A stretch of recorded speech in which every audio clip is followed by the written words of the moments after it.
आजकल जो दुनिया के हालात चल रहे हैं, उसमें जंग का ना होना, जंग होने से ज़्यादा बड़ी बात है। मैं हूँ आपका होस्ट हर्षति और आज मैं आपको बताऊंगा कि यूएस ने ईरान के ऊपर अटैक क्यों नहीं किया। 3 वो वजूहात जो दुनिया में बताई जा रही हैं और एक जिसको छुपाया जा रहा है।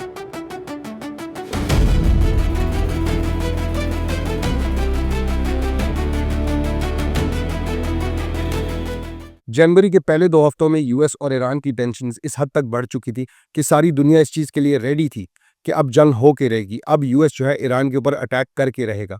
लेकिन ये अटैक नहीं हुआ। यूएस नज़र आ रहा है कि अब अपने कदम पीछे बढ़ा रहा है और इतनी बड़ी एस्केलेशन के बाद यूएस का पीछे हट जाना ये एक बहुत बड़ी बात है। इसको सारी दुनिया डिस्कस करिए, असेस करिए। इस वक्त भी यूनाइटेड नेशन सिक्योरिटी काउंसिल के अंदर जो है वो एक इमरजेंसी मीटिंग चल रही थी जिसमें यूएस को कहा गया कि आप अटैक ना करें, इस वॉर को इनिशिएट ना किया जाए और इससे गुरेज किया जाए।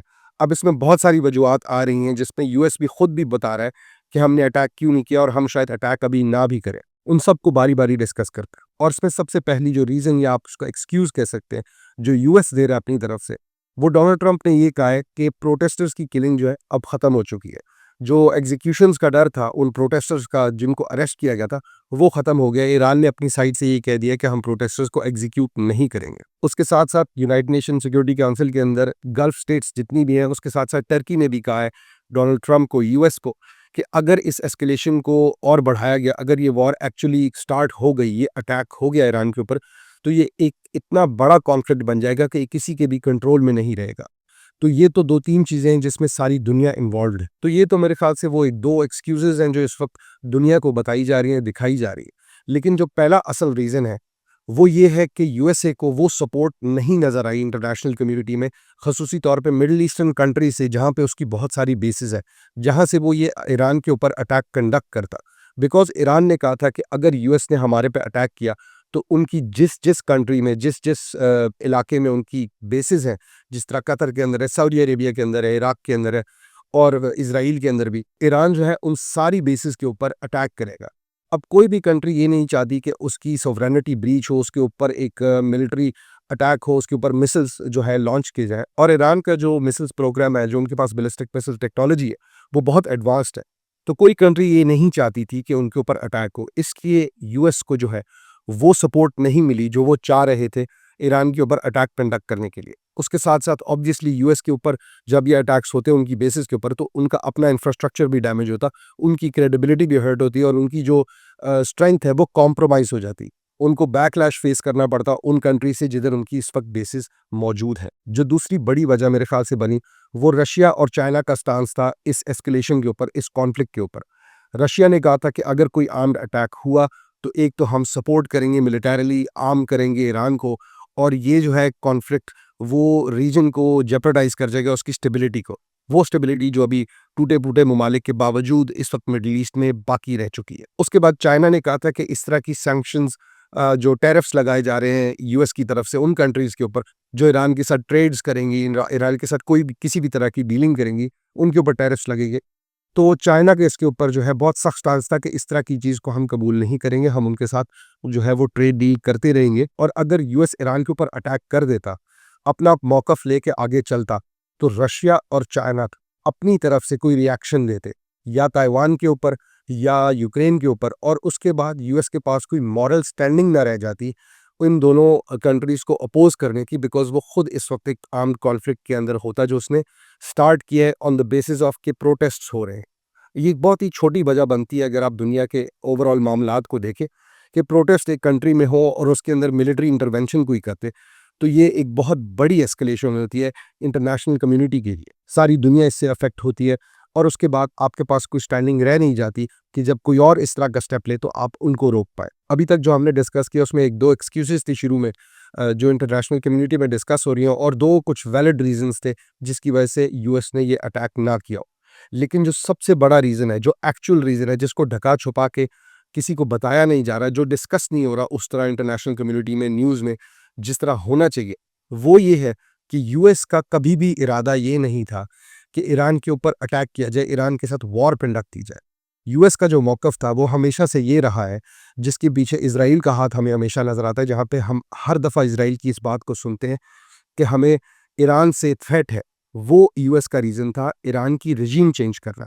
ईरान के हुक्मरान बदलना, ईरान की गवर्नमेंट गिराना। जब ईरान और यूएस की एस्केलेशंस अपनी हाइट को पहुंची, जो डेवलपमेंट्स हो सकती थी वॉर से पहले, वो हो चुकी। तो ट्रंप के इर्द-गिर्द जो लोग थे, जो उनको उनकी फॉरेन पॉलिसी के हिसाब से एडवाइस कर रहे थे, उन्होंने उनको ये असेसमेंट दी कि अगर आप ये वॉर कंडक्ट करेंगे, स्टार्ट करेंगे ये कॉन्फ्लिक्ट मिलिट्री, तो आपका जो गोल है रेजिम चेंज का, वो फुलफिल नहीं होगा।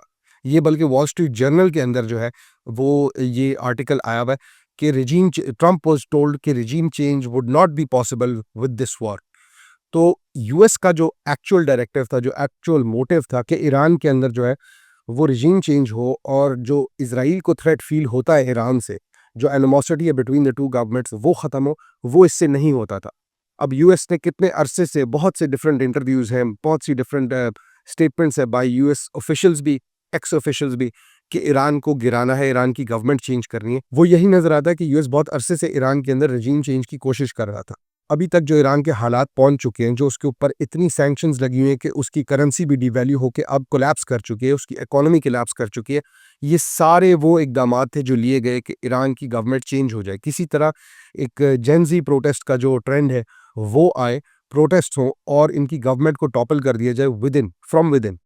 ना किसी को इंटरवेंशन करनी पड़े, ना किसी को कोई बाहर से नज़र आए कि कुछ किसी की तरफ से किया गया।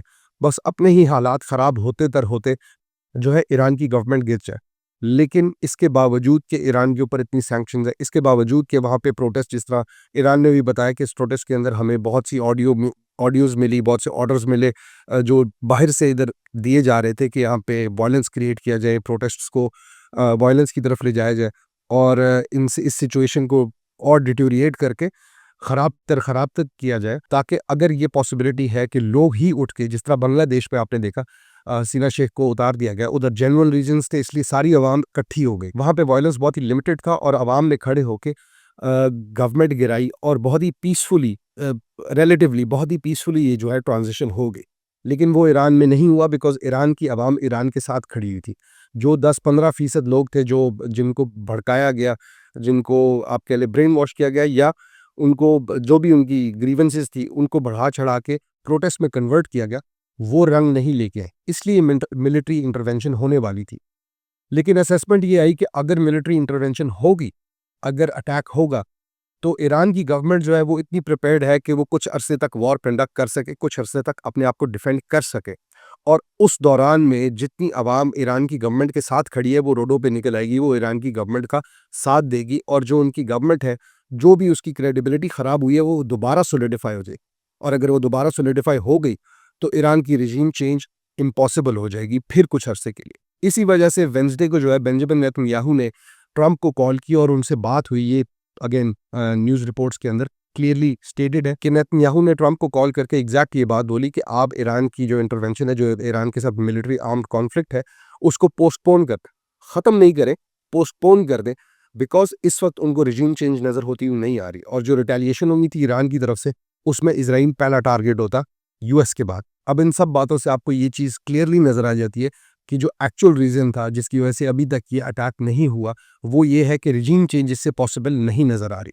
और अगर एक्चुअली मिलिट्री इंटरवेंशन के थ्रू, जिस तरह वेनेजुएला में हुआ, उस तरह ईरान के साथ आप कर नहीं सकते। तो यही वजह बनी कि अभी तक यूएस ने अटैक नहीं किया। फिल वक्त डी एस्केलेशन की बात करिए, गल्फ कंट्रीज़, इंटरनेशनल कम्युनिटी भी जो है वो इस बात पे खड़ी है कि आर्म्ड कॉन्फ्लिक्ट ना हो।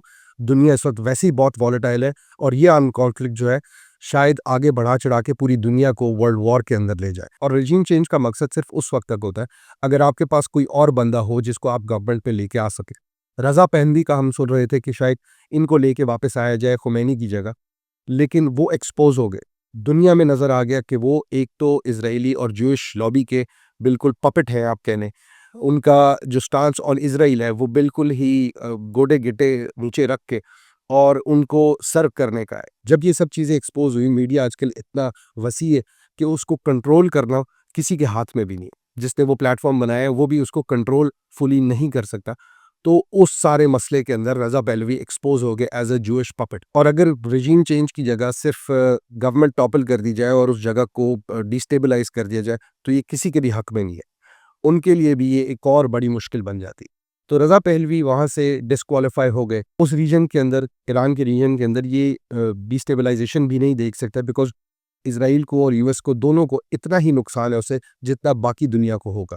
और जो ईरान की तरफ से रिटेलिएशन होती उससे भी यूएस को और इसराइल को बहुत नुकसान पहुंचता। तो बहुत सी वजूहत मिल के जो है यूएस का अटैक ईरान के ऊपर वो इवेड हुआ है, इस वक्त पोस्टपोन हुआ है, would be a proper term, postpone हुआ है। जब तक ये सारी प्रिपेयर्डनेस नहीं होगी, जब तक सारी चीज़ें इन लाइन नहीं होंगी, तब तक ये शायद दोबारा अटैक ना करे, तब तक दोबारा रजीम टॉपल करने का कि इकदामात ना लिए जाए। फिल वक्त भी फुल जोरों पे है ये कोशिश। ईरान के ऊपर और सैंक्शंस भी लगी हैं बाय द यूएस, और ईरान की गिर्द जो इस वक्त न्यूज़ है, जो फंदा है, वो और टाइट करते जाएंगे। किसी तरह कोशिश होगी कि मिलिट्री इंटरवेंशन के बगैर ही ये गवर्नमेंट टॉपल हो, ये रजीम जो है वो चेंज हो जाए। ईरान के हालात बहुत ख़राब है, लेकिन दे आर स्टिल ट्राइंग कि वो किसी न किसी तरह अपने पैरों पर खड़े रहें। तो ये था हमारा आज का एनालिसिस। अगर आपको पसंद आया तो वीडियो को लाइक और शेयर ज़रूर कीजिएगा और चैनल को सब्सक्राइब करें। हम कल दोबारा मिलते हैं। अस्सलाम वालेकुम।